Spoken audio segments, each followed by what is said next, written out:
Ali Baba and 40 Thieves. The story takes place in Baghdad during the Abbasid era. Ali Baba and his elder brother Qasim are the sons of Ali Baba and 40 Thieves, a merchant. After the death of their father, the greedy Qasim marries a wealthy woman and becomes well-to-do, building on their father's business. But Ali Baba marries a poor woman and settles into the trade of a woodcutter.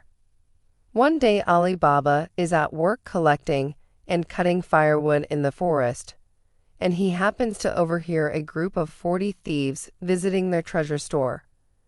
The treasure is in a cave, the mouth of which is sealed by magic. It opens on the words "Open Simsim" and seals itself on the words "Close Simsim." When the thieves are gone, Ali Baba enters the cave himself and takes some of the treasure home.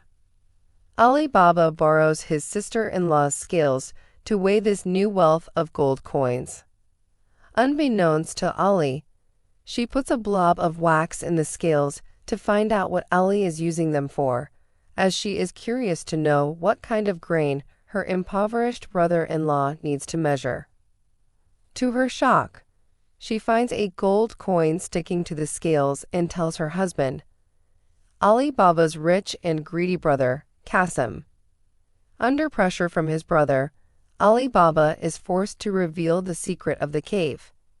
Qasim goes to the cave and enters with the magic words, but in his greed and excitement over the treasures forgets the magic words to get back out again. The thieves find him there and kill him. When his brother does not come back, Ali Baba goes to the cave to look for him and finds the body, quartered and with each piece displayed just inside the entrance of the cave to discourage any similar attempts in the future. Ali Baba brings the body home, where he entrusts Morgiana, a clever slave girl in Qasim's household, with the task of making others believe that Qasim has died a natural death. First, Morgiana purchases medicines from an apothecary, telling him that Qasim is gravely ill. Then, she finds an old tailor known as Baba Mustafa, whom she pays, blindfolds, and leads to Qasim's house. There, overnight, the tailor stitches the pieces of Qasim's body back together, so that no one will be suspicious. Ali and his family are able to give Qasim a proper burial without anyone asking awkward questions. The thieves, finding the body gone, realize that yet another person must know their secret and set out to track him down. One of the thieves goes down to the town and comes across Baba Mustafa, who mentions that he has just sewn a dead man's body back together. Realizing that the dead man must have been the thief's victim, the thief asks Baba Mustafa to lead the way to the house where the deed was performed. The tailor is blindfolded again, and in this state he is able to retrace his steps and find the house. The thief marks 40 thieves the door with a symbol. The plan is for the other thieves to come back that night and kill everyone in the house. However, the thief has been seen by Morgiana, and she, loyal to her master, foils his plan by marking all the houses in the neighborhood with a similar marking. When the 40 thieves return that night, they cannot identify the correct house, and the head thief kills the lesser thief. The next day, another thief revisits Baba Mustafa and tries again. Only this time, a chunk is chipped out of the stone step at Ali Baba's front door. Again, Morgiana foils the plan by making similar chips in all the other doorsteps. The second thief is killed for his stupidity as well.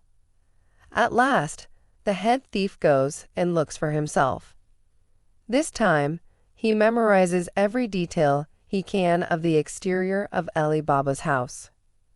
The chief of the thieves pretends to be an oil merchant in need of Ali Baba's hospitality, bringing with him 40 thieves hiding in oil jars, mules loaded with 38 oil jars, one filled with oil, the other 37 hiding the other remaining thieves. Once Ali Baba is asleep, the thieves plan to kill him.